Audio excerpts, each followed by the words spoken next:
السلام عليكم ورحمة الله تعالى وبركاته. كما قريتي في العنوان، نهاية تأشيرة إلكترونية ديال ألبانيا. تقول لي كيفاش؟ واش بصح أن ألبانيا غتحيد الفيزا الإلكترونية ما بقاتش غتكون؟ اسمعني مزيان، تصنت مزيان هادشي اللي غنقول في هاد الفيديو، لأن بزاف ديال الناس ما عارفينش هادشي اللي غنقول لكم في هاد الفيديو. ما عارفينوش. كيمشي كيبغي يدفع، كيتلقى واحد المشكل يقول لك كيفاش. شوف، راه الانسان اللي بغى يتعلم راه ماشي غتفرج في دقيقه ديال الفيديو وغتعرف كلشي، باش نكونوا متفقين. لان كاين واحد الفئه هادي، كاين واحد الفئه بحال دوك الناس اللي كتمشي كتلقاه كيتفرج شي واحد يقول لك اجي كيفاش تحصل على مليون دولار، كيسحب لانه الا تفرج في داك جوج دقائق كيمشي كيجرب باش يدير داكشي اللي تفرج فيه في داك الفيديو، صافي راه غيربح مليون دولار. شفتي؟ ما عرفش انه باش يربح داك مليون دولار خاصو بزاف ديال الوقت، خاصو بزاف ديال البحث، خاصو بزاف ديال الدراسه باش انه يوصل لك مليون دولار. بحال هكا كاين واحد الفئه في اليوتيوب هنا في اي مجال كتلقاه كيتفرج في جوج ثواني كيجي يعلق لك، صافي راه فهم هو، راه بهكا ما غادي دير والو. هادشي اللي خلى بزاف ديال الناس. علاش دابا انت ملي كتمشي كتلقى في الطريق واحد الحاجه، بحال دابا تمشي للطريق تلقيت واحد الحاجه، واه هذا شنو كدير هنايا؟ انا هادشي هادي ما عرفتهاش. علاش ما عرفتيهاش؟ لانك ما قريتيش داكشي في الاول. فهمتي واش كنقول؟ غنشرح لكم مزيان شي حاجه في هذا الموضوع ديال التاشيره الالكترونيه اللي بزاف الناس ما كيعرفوش، وفي هذا الفيديو غتخرج عارف كلشي باش نكونوا متفقين. لان بزاف ما كان في اليوتيوب هنا كيهضروا بزاف على التاشيره الالكترونيه، ولكن ما عارفينش انه التاشيره الالكترونيه ديال الالباني ما بقاتش. واش فهمتي؟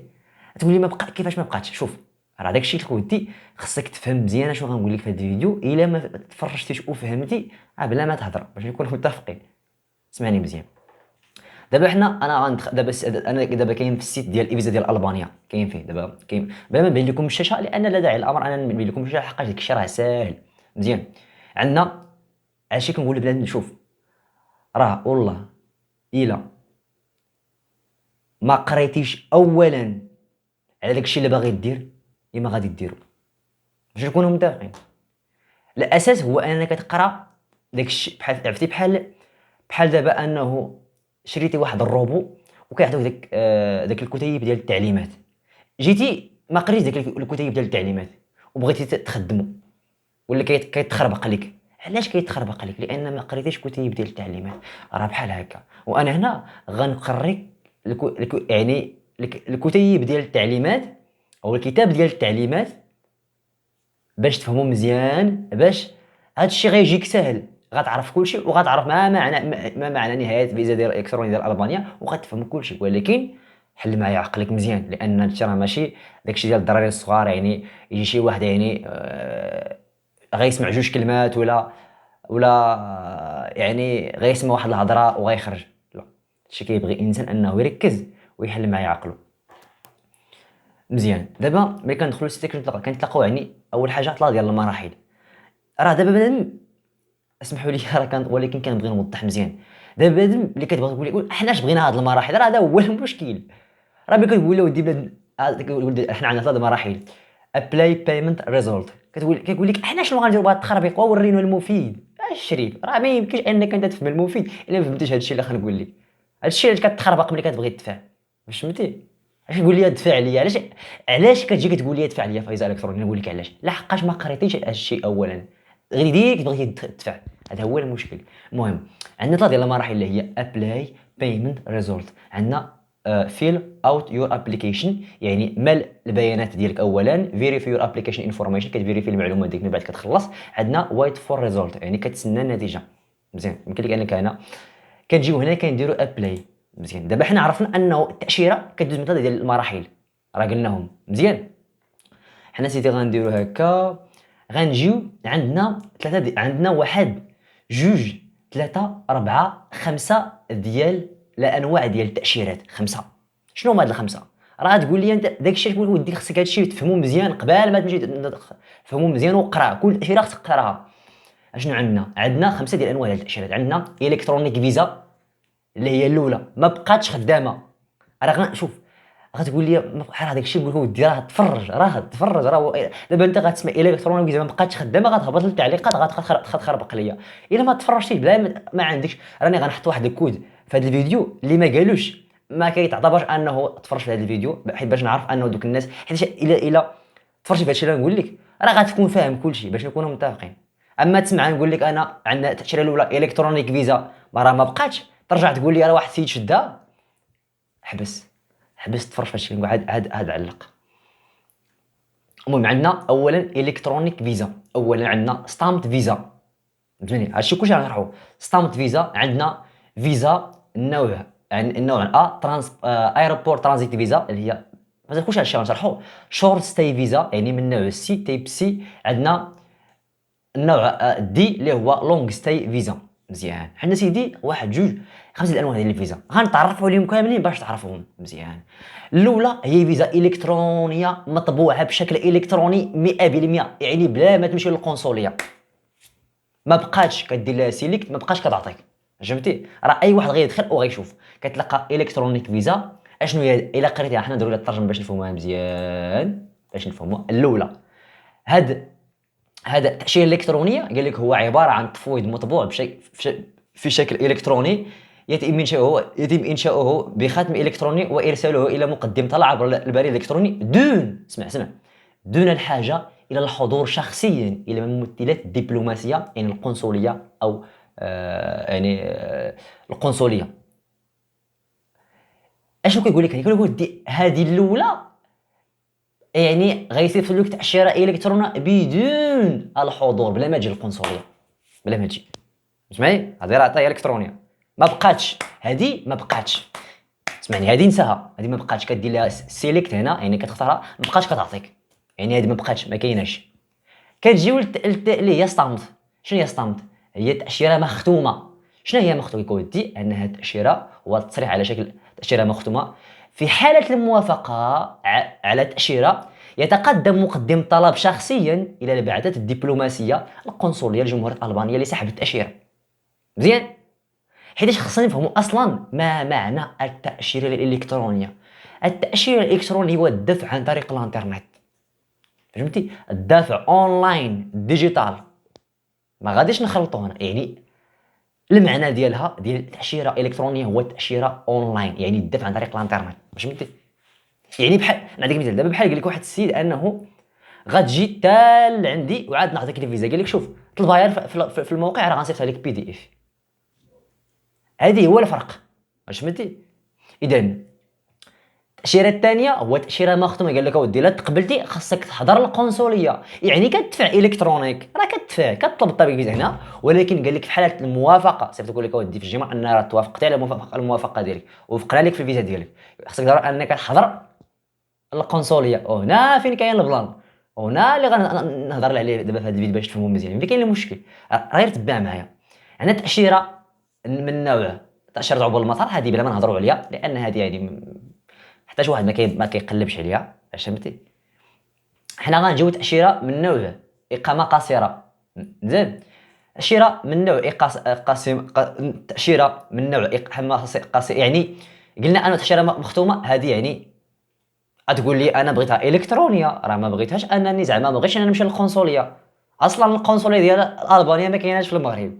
ها البلان فين كاين عاوتاني، هو اسمع مزيان شنو غنقول لك. اذا الاولى الكترونيه 100% اللي كتجيك بشكل مطبوع الكتروني، ما بقاتش. الثانيه هي مختومه، يعني خصك ضروري تمشي للقنصليه، القنصليه ما كاينش في المغرب. مزيان. عندنا سيدي الثالثه اللي هي تاشيره عبور المطارات، انت ما غاديش دير ترانزيت. فهمتي؟ اصلا انت يعني الترانزيت يعني شكون اللي غيجي يدير لك يبغي يفيد الترانزيت في البانيا؟ شنو علاش غدير ترانزيت؟ يعني هذه بوحدها الا محتاجها شي واحد نهضروا عليها مزيان. المهم غنجيو جوج الاختيارات اللي بقاو عندك. شنو هما؟ التاشيره اقامه قصيره، تاشيره اقامه طويله.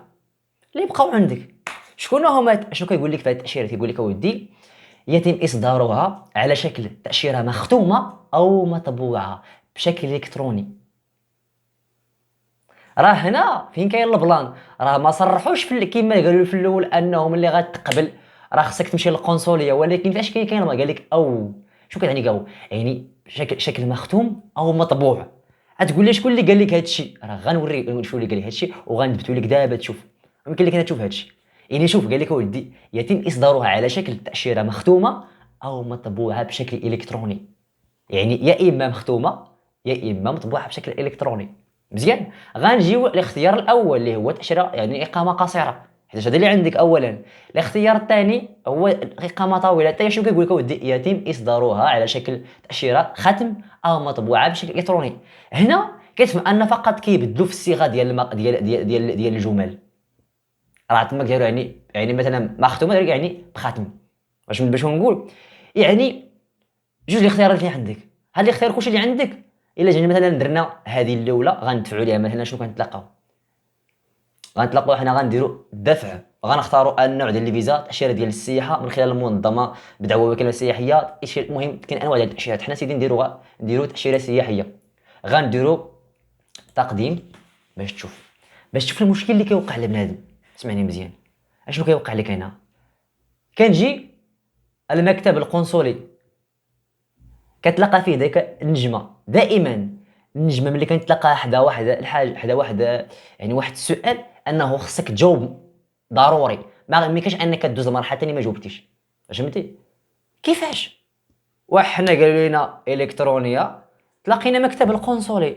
علاش؟ لان قال لك بشكل يعني مطبوع، مختومه او مطبوعه.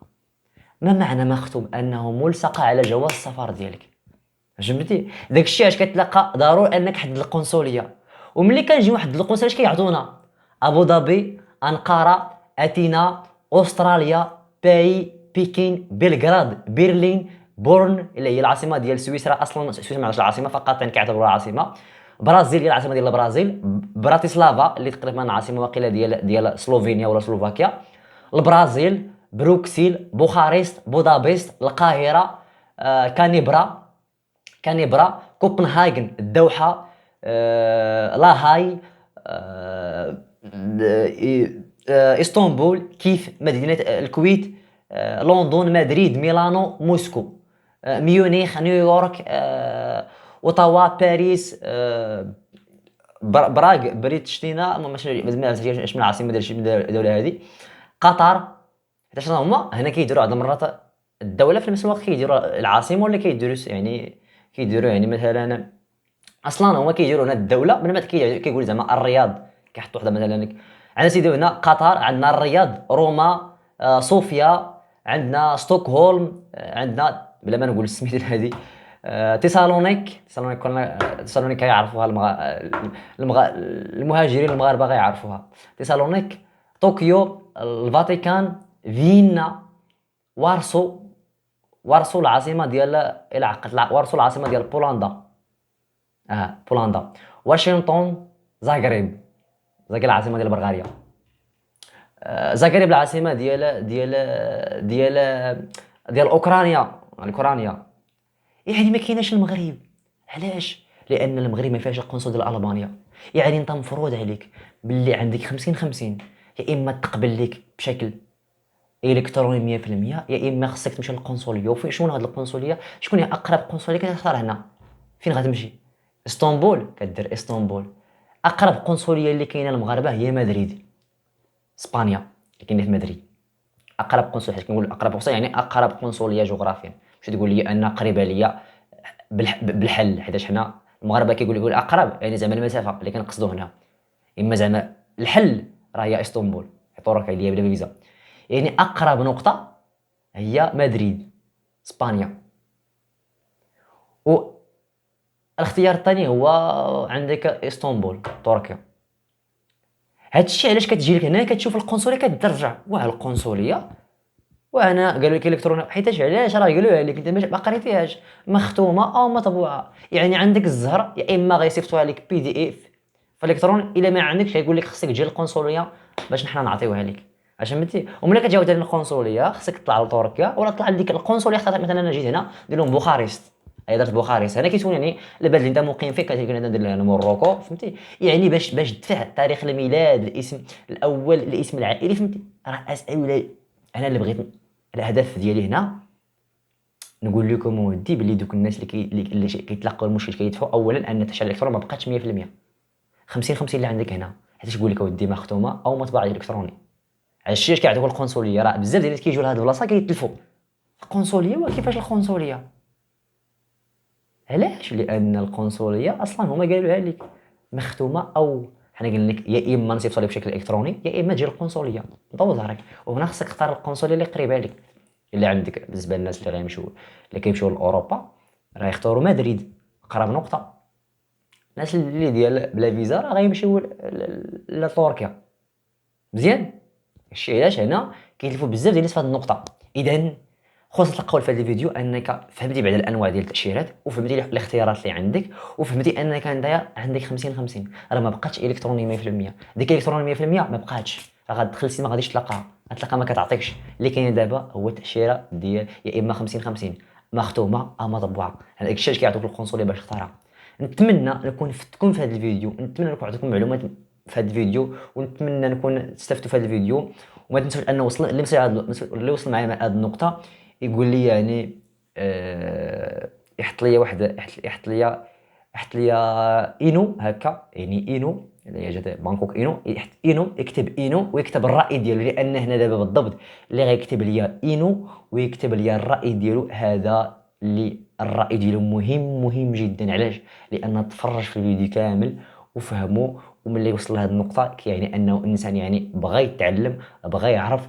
وحتى الا وصل لهذه النقطه يكون عارف انه غيفهم شي حوايج اللي كانوا يعني مرصتين ما فاهمهمش. بحال دابا هذيك كتجيك القنصلي ما فهمتي والو، واش فهمتي؟ اذا نتمنى نكون استفدت في هذا الفيديو. وكاين يقول لي اخويا وريني كيفاش ندفعوا. راه سمعني مزيان، راه علاش انت ما كتلاقى المشكل ما كتقدرش تدفع؟ راه جوج الحوايج. ما فهمتيش داك الشيء اللي كاين، يعني داك الشيء اللي وريتك دابا ما فهمتيش. كتجي هنا كتلقى القنصليه كترجع، واه قنصليه ما فهمتش كترجع. علاش؟ لانك ما قريتي داك الشيء اللي قلت لك في الاول. ودابا انا وريت داك الشيء اللي كاين، ما كاين هنا والو. قنصليه كنكتبها مكان الميلاد، كنكتب زعما اللي دزت فيه، الاسم العائلي، الاسم، تاريخ الميلاد، وكنزيد الجنسيه الاصليه، زيد كنكتب. يعني كيسكن لي كنجاوب. يعني علاش بالضبط؟ انا كنشوف هذا الشيء انه بسيط جدا، شي حاجه اللي سهله. علاش كيقول لك اودي انايا راه ما قدرتش ندفع؟ ما عندي ما نقول لك، حيت هذا الشيء راه سهل جدا. قلت شكون اللي كيتلقى المشكل ما يدفعش؟ هو الناس اللي ما كيقراوش اصلا. يعني رجع قرا داك الشيء مزيان وفهمو وراه غتدفع. سهل جدا بحال الماء. علاش؟ لان دابا كنسولك، دابا انت كتجي كتقول اش سميتك؟ محمد. فاش خدام؟ هادي. فاش كتقرا؟ ما كنقراش. راه بحال هكا. الا غتدفع الفيزا اشنو سميتك، فين ساكن، الغرض ديالك من الزياره، شنو غادير، تاريخ الميلاد، كيسولك على الجنسيه، الاسم، اسم الام، الاسم الاب، تصريح الاقامه. يعني كتلقى يعني كيسولوا في اسئله اللي انت خصك تجاوب عليهم. واش فهمتي؟ نتمنى نكون فتكم في هذا الفيديو ولو بالقليل، وشكرا لكم وتهلاو.